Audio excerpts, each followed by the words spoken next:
Brands like Uniqlo, Mango, Primark, and Aritzia are expanding rapidly in the United States. Inditex, which owns Zara, Fast Retailing, that owns Uniqlo, other names such as Mango and Primark, they've expanded a great deal internationally, particularly in Europe and other areas. And the US is still an under-penetrated, under-tapped market for them. These are also retailers that have a great deal of international expertise.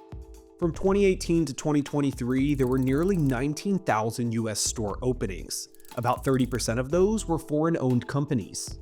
The rise of foreign retailers is especially prevalent in American shopping malls. I just walked into Queens Center in New York, and the first thing I see is a Primark, which is next to a Zara, which is right across from an H&M. The US is the number one consumer market, so to be here and to get it right means a lot, but you really need to get it right. I have something similar. It's by a brand, Reigns. It looks very similar to that, but this is a lot less expensive. Primark is still a very new player, but it could pose competitive threats for mall names that people are more familiar with. I spoke to a shopper. He was looking for a pair of sneakers and brought a coupon to go to Macy's. But he ended up going into Primark, walking out with a $22 pair of shoes, and he never made it to the department store. So what makes the US so appealing to these foreign brands? And why do shoppers love them so much?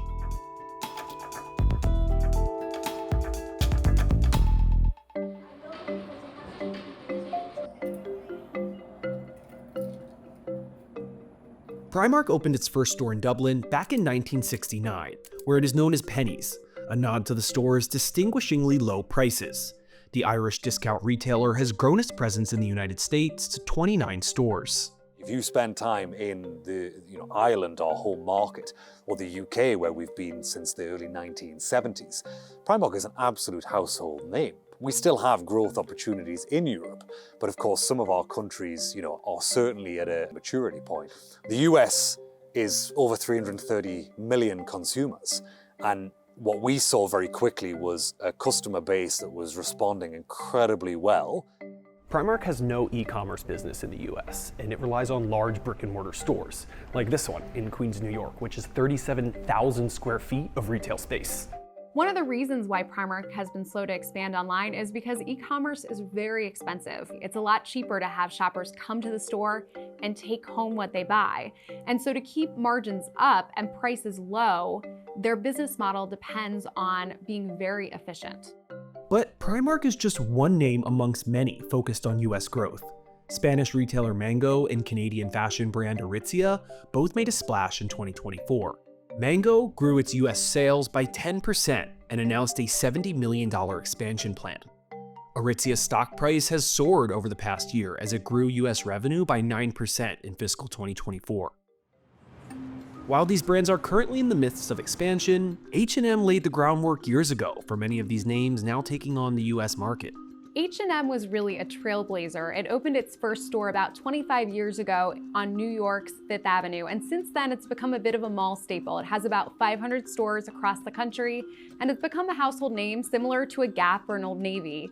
Now it's fallen on trickier times because it's facing new competition from Shein, from Temu, from a lot of other specialty retailers that have cornered the market and come in and competed on fashion-forward trends. Zara is another name that was at the forefront of global retailers moving to the US. However, the brand has grown its store base far more slowly than H&M. In fact, its net US store count has remained about the same over the past 5 years. But just looking at the number of stores doesn't tell the full story here.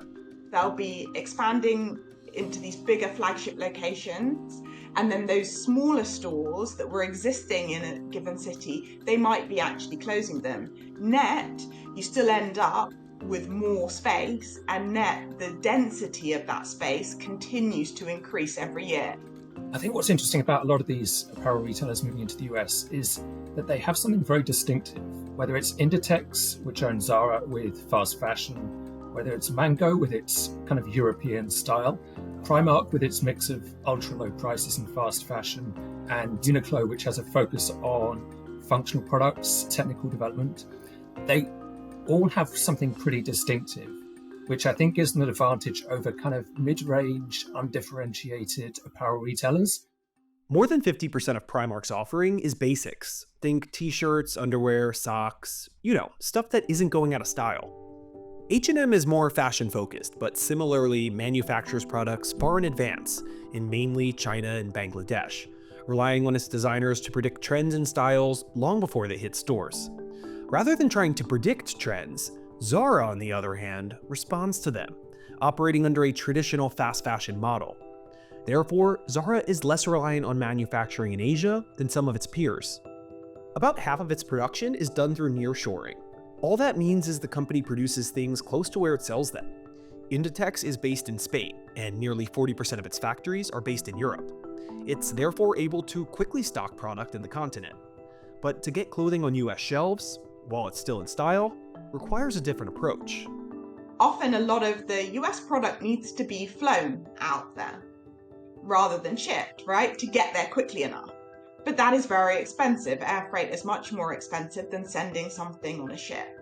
As a result of that and differences in duties, taxes, costs of employment, rental costs, etc., the price points of items in the US for Zara are about 25 to 35% more expensive than the price points for those same items in its European business outside of Spain. But whereas when you look at H&M, the price points are very similar across most of its major markets, so you won't find a major discrepancy in prices in Europe versus the US. The US retail market is highly fragmented, meaning there are a lot of companies vying for share of the customer's wallet. Companies like Aritzia and Mango see fresh turf when they look over at the US, and they see a more resilient shopper. A lot of consumers in Europe, particularly in the UK, are under more economic pressure. In the US, there's been a more resilient consumer, and that consumer is willing to try new brands and follow global trends. While that means increased competition, it also means new opportunities for growth. That dynamic is different in countries like Spain, where players like an Inditex already control a significant portion of the retail landscape. They genuinely have an over 20% market share. So, if they're expanding in Spain, Zara, for instance, you really do feel that they're probably taking share from other players. When I look at Euromonitor data for Inditex's market share across the Americas, so North America, and it will include South America as well, it's like 1.5%, and H&M's won't be dramatically different. For context, if I look back a decade before, it was sort of 0.8%. So it's not that they aren't taking a little bit of share with their market rollout, but it's not really significant enough for me to see it as, they're taking material share in the US from other established players.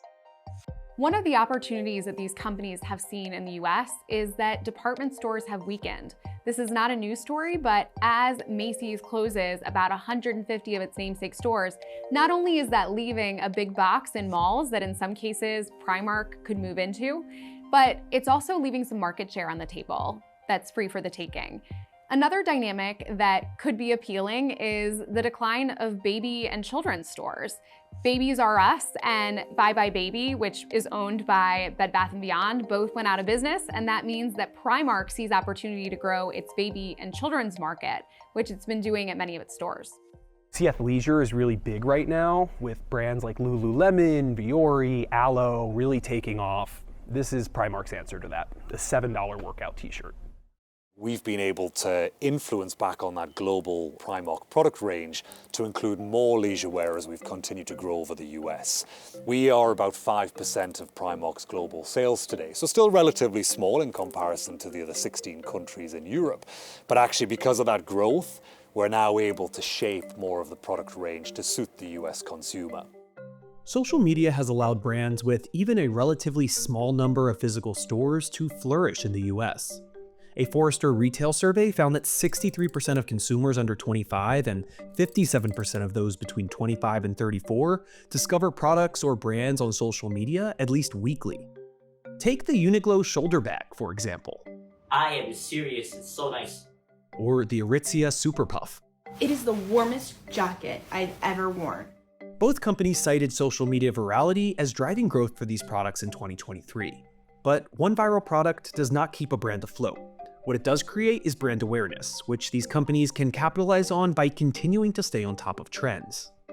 Part of the appeal of these brands, whether it's Mango or Zara, is that they have a lot of off-the-runway looks. If you look on their website or in their app, a lot of the pictures look like something you might find in Vogue. They're very fashion-forward, tapping into that European ideal, that idea of being on the cutting edge of a trend, of looking like a model. That sort of newness is what's helping them attract new shoppers in the US who aren't as familiar with their brand but want to have that look, especially when they want to portray how fashion forward they are on TikTok or Instagram. Despite its recent success, Uniqlo has had a bumpy road entering the US. After initially opening and closing stores in 2005 and 2006, it experienced some struggles again after re-entering in 2011. In fiscal 2016, the company reported losses of around $70 million related to asset retirement and store closures in the US. It was forced to reevaluate its strategy as it faced struggles with brand awareness and meeting the tastes of the American consumer. But today's retail landscape looks a bit different. I think fashion is becoming more homogeneous around the world, and there are fewer differences to kind of iron out between markets. And I think that's playing into these kind of companies. So I think these probably stand a better chance than when we've seen in past years, past decades, companies move into a market and end up pulling out. There are kind of fundamental reasons why they should be more solid this time. While fashion trends are becoming increasingly similar, regardless of the market, there are still differences in consumer preferences. Primark says its licensed merchandise, for example, is particularly popular in the US. I think it's a Stitch cookie jar. I love they're all in on Stitch in this section here. But when it came to American sports apparel, the company quickly learned some valuable lessons. Initially, we thought, surely everyone in Europe loves the Dallas Cowboys, and let's land that product into every store and everyone's going to absolutely go wild for it. Well, we saw pretty quickly that actually people are very passionate about their local sports teams. So if you're in Buffalo, in Walden Galleria where we trade, you better have the Bills product available for those customers because they're not looking for anything else. The fragmented nature of the US apparel landscape makes it much easier for new players to enter. When Mango underwent significant growth in Spain, shoppers often assumed it was part of the Inditex portfolio of brands. It can be difficult as a new brand to introduce yourself to a whole new group of customers who may not know your name. But many American customers travel a lot. There's been a shift toward going all over the world and discovering many of these retailers' names before a Mango opens in someone's own mall. They're starting with a clean slate in some instances. At the same time, their brand image for a lot of these brands tends to be really quite consistent worldwide. They've got a formula that they've found has been distinctive, that has won the market share in many markets. It's kind of almost copying and pasting. Most of these apparel names are still in the early innings of growth in the US. Aside from H&M, all of the brands discussed in this video have less than 100 physical stores. For context, Old Navy has over 1,100 locations. Primark told CNBC that it has 17 new leases signed for 2025. This map shows all but one, which the company has not yet announced. We are only in 12 states today. When I think about Primark as a brand and the strength that we now have in the UK and the rest of Europe, to become a household name, to become part of the conversation, part of people's lives, is something that will take us time to get there, but I'm very sure that we're on that path for it. So much and assalamu alaikum. Again, Allah bless.